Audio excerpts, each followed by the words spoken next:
Hi, everyone. This is Eric Anderson, host of the YXE Underground podcast. I'm so excited to be sitting across from the wonderful Lisa Greig because it has been a long time since we've done a Walking with Lisa where we sit down at a restaurant and talk about what's on Lisa's mind. Lisa, how are you? Hi. I'm like, this is just feeling so foreign again. I'm great. It's so good to be back. Yes. Back sitting. It's fun. It is nice to be back sitting.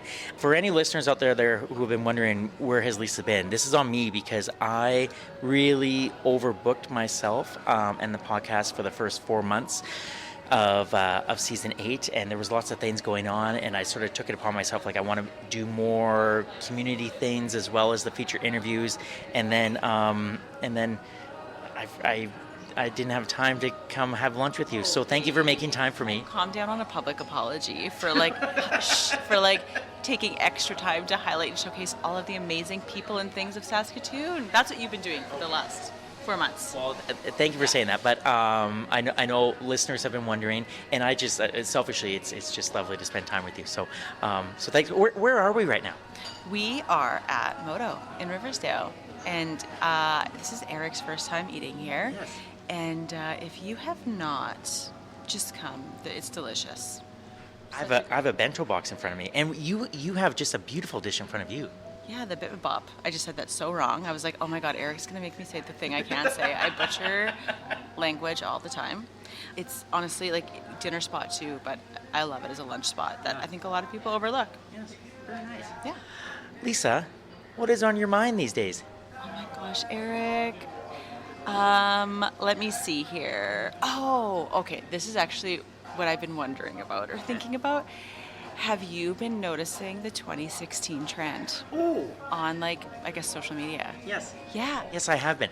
Can you explain it to people for those who have not seen it? Well, I mean, explain it. I can explain what I've seen, but I don't even know the origins, and I didn't look that up prior. But everyone's resharing kind of this memory of 2016 and the photo dump of kind of the highlights and where things were 10 years ago. I know I did not look into where it originated from or why we're doing it, but really interesting. I don't know. I've just been thinking actually about what is it about this trend that's hitting, and how so many are doing it. And by so many, I think it's probably mostly elder millennials, but whatever it is about what was going on in our lives in 2016, and just what is whether it's nostalgia or simplicity or the thing that we're chasing that I've noticed just more into the new year, and it kind of just coincides. So I've just found that interesting. What do you think we're chasing? What do you think people are chasing by going back into their photo archives 10 years ago and finding those photos and then sharing them? But you're so right, because I think people are chasing something, but I don't know what it is. I know. So just thinking back to 2016, I mean, we can say it was pre-pandemic, and it really shows what those years did for the pandemic. Now we're approaching this 6-year anniversary of when it started. Yet some people will be oh my gosh, that was a year ago, or how we have this gap now in our memory of 2016 was a decade ago. That's still, we feel it should be 5 years ago, right? And I just wonder if people are chasing simplicity. I think our relationship with consumption of news media, social media was very different 10 years ago. I think everything was on the rise, but noticing more people, I would say in the last year, people were very rigid about taking hard stops from social media, taking breaks, having this very polarized relationship with it. And I'm seeing more people having come off of a break talking about how they've really enjoyed the time away and they've noticed a difference, but also then how they've missed it because they're missing out on people's lives. And it's just this, I don't know, there's a lot of introspection happening right now, and I just think people are just chasing simplicity. Truly, I think there is this desire and need to find out where that presence lives again, where we weren't scrolling while watching a show while doing 100 other things, while, and just being present in our homes and in our workplaces and not like constantly feeling pulled in our, I mean, now I'm projecting, but also like our nervous systems in this chronic state of fight or flight. Like we're just like, and burnouts happening as a result of that. So I think there's just like a lot happening. And I just wonder if that's some of what we're chasing in this, or maybe it's just me really going deep with it as I typically do. No, I think. Well, first of all, I love that you go deep because you are such an amazing thinker, and so I love that about you. I think you are onto something, because, like, it's funny that you say like the simplicity, because I totally agree. And yet, when I think back 10 years ago, I that was when I was it was my last year of working at CBC, and I was very much like still tuned in, and I thought at that time, gosh, I've got to like slow things down a bit. And yet here we are 10 years later, and like I'm so much worse than what I was then. So then, Lisa, my question to you then is, do you think like something like this, can it actually force us to maybe take a step back and revisit our relationship with, in terms of like, am I being present in the moment? How often am I on my phone? Am I doom scrolling? Like, can it actually do some good? Oh my gosh, here's hoping. And I think it is. Like I wonder if it is this like recalibration like of our relationship with time. Like I think that that's it. And I mean, yeah, I think if we looked at who's also being really caught up in this trend, I mean, it's truly the millennials and elder millennials. But like it's our turn to take the falls of all the, you know what I mean? It's our turn. Like remember, if like forever it was like, oh, the boomers. Like unfortunately, we're now like, oh, the millennials. Yeah. It's fine. Us and our side parts and skinny jeans, we're fine. But like, I do, you know, so I know that that's a huge part of it. But I do think we're also at this middle age where like everything that we've ever heard is true of like time is just going faster. But we're also just so much more aware of how quickly time goes, and we now have like as much of our life behind us as hopefully ahead of us to like reflect on and compare to. And we're in these like pivotal decade now of like, what are we doing to make the end parts the best? And like people are being hit with terrible diagnoses now. Like we're literally just in this age where all of a sudden we're going, oh, we thought I or they had more time, and I just think it's all hitting us all at once. And so we joke about like a sports car and a midlife crisis. But I mean, I guess maybe I'm just like in real time right now. As I'm like hearing back to myself, or when I listen to this, I'll be like, oh my God, Eric, we podcasted the beginnings of my midlife crisis and just shared that with like all of your listeners. No, but I do think that that's also fuels into it, right? Because we are looking back, and there's just that much more to look back on. Because, like, I mean, when we were 27, like, we would look back at a photo, from, like, high school and be like, oh, yeah, that was so funny. But it's just different now. Like, there's so many major life milestones that many of us have been through. That's so true. And, like, when I was 27, there wasn't a lot of self-reflection there. It was more just like, what am I doing now that's going to propel me into the future, or what is the next thing, or the next step? But yeah, you're right. And also too, like, I feel you brought up such a good point. Like there's so much real life happening now, as like, yeah, Right? yeah. Like there's so much. There's like, again, it's like everything we hear is true, but it's like how much is out of our control, but also how much we can control and what we should. And I don't know, it's all coming all at once, and you're just trying to see what sticks and like what you can grab onto fast enough and hold on to.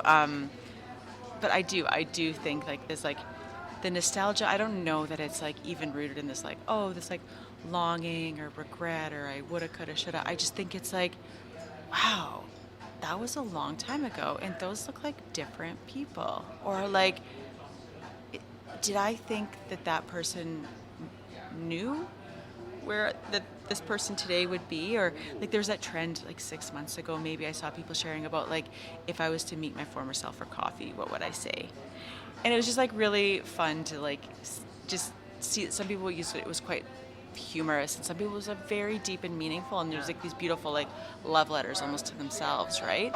But I'm just like in this one too, it's like people are just like looking back and being like, whoa, so much has changed, or I thought maybe I didn't achieve or accomplish anything, but when I look at it, like maybe I have. And like I just hope people can just, I don't know, just like find capacity to be in the presence, and that's hard and a privilege in and of itself. I was going to ask you too, not only to be in the present, but like, do you think it's good for, I'm guessing you're going to say yes, but like for us to find time to sort of reflect on like and sort of review like what's been going on in our lives, like assess isn't the right word because that's such a like, but yeah, reflect but should we be doing more of that, like should it take an Instagram trend to do that, to prompt us to do that, or should we be doing that more often, Lisa?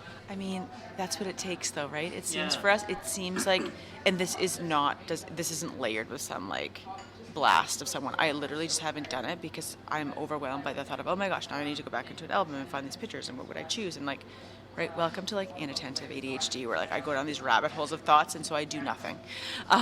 But it's like, I think it takes this like performative task to do the thing that we want to do anyway, right? So it's like any one of us could go back and like look, but it takes this like, okay, there's this trend, I'm going to make time for it, and I'm going to share it, and then people make these wonderful comments.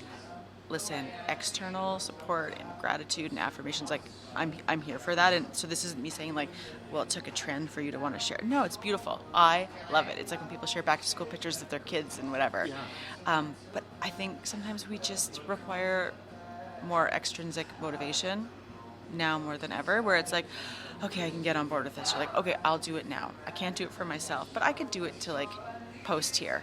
And then it's going to stay here. And oh, I'll look at that. Oh, I accomplished that. I did something, that I followed through on something. And like that can feel good too. So that might be someone's motivation as well. Yeah. But it would be really great. I think it is a great practice. I used to be really good at it, not lately, of like just reflecting back on the year and then mapping out the year ahead.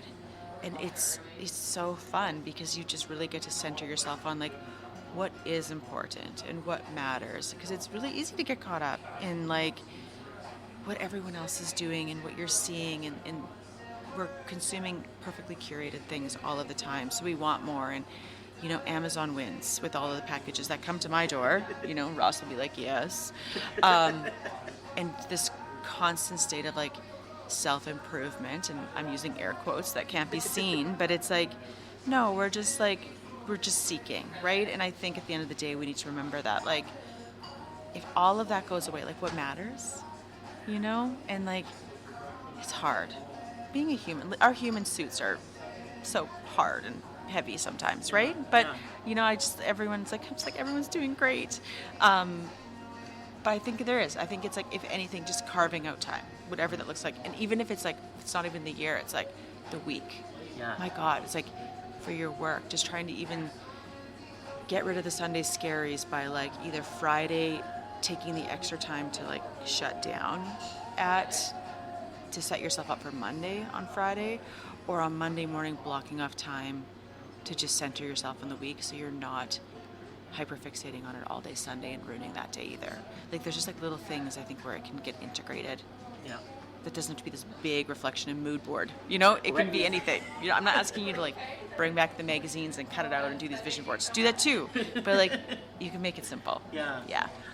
I was just thinking too, as a manager group at Sherbrooke, we were watching some of the Mel Robbins podcast episodes, and there was one we watched a few days ago where talking about sort of like overcommitting yourself, saying yes to too many things, which is like the story of my life. And it was either her or the guest said something about when you say yes to something, picture yourself the night before the thing is about to happen, and are you excited or are you like dreading that this is actually going to happen? And I was like, oh, that I never think like that. I just say yes, and yeah, I should probably do better. Well, shouldn't we all? Like, I think it's like, you know. There's no question there, Lisa. Sorry, it's just my own junk.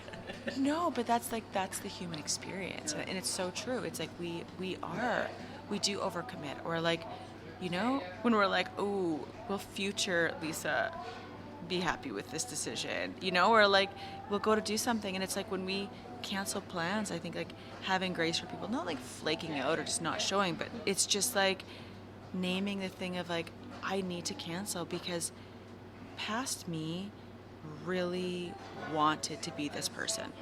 Past me really wanted new year, new me, and I was going to follow through and do this, and it turns out that it's like New Year, same me, as it always has been. Ask any gym, and I think that those are just the honest conversations we can have with each other, as opposed to like making excuses or hiding in shame. It's just like, yeah, past me wanted to be able to do this, and it's just not. It doesn't feel right. It's not right, and like I hope it's like saying, and be my accountability partner. That like, please keep asking, but when I say yes, being like, now, you sure? Yeah. Because like we cannot, and it's like, yeah, okay, let's not. Yeah. But it all goes back to like the power of that pause, and just like not reacting all the time, and just like taking a second to check in and go like, do I want this? Or like at least naming like, I know the night before I'm probably gonna regret it, but then I do it and I'm happy I did it, and after it's so fulfilling. So I'm gonna do that knowing this. Okay, that's a different approach than just like, yes, and then, oh, why did I do it? And then, like, that's just like all the time. It's just like, just take a minute and go like, yeah, this is the journey I'm going to go on. Mm-hmm. I am very predictable and patterned, but it still is going to be worth it. Yes. Yeah. That's okay. Yeah, I feel a bit better. I've missed talking with you, and I appreciate your time. I know our lunches are getting cold, but just before we dive into the food, when you're talking about mapping out your week and mapping out your year, have you figured out where you're going to watch Caitlin Clark play basketball in 2026? Oh my gosh, okay. First of all, we need to like lock down these contracts because we're still in negotiations to make sure the season happens. Second of all, I know, struck out twice last year. Would I love it to be against the Toronto Tempo? I mean, me and all of Canada and the northern states. I haven't, but I do. I mean, also All-Star weekends in Chicago, but that's not on my, I just would love to be able to see her again. I feel grateful that I have been able to do what I have, but I haven't. I look forward to seeing what happens in 2026. Thank you, Lisa. Thanks, Eric.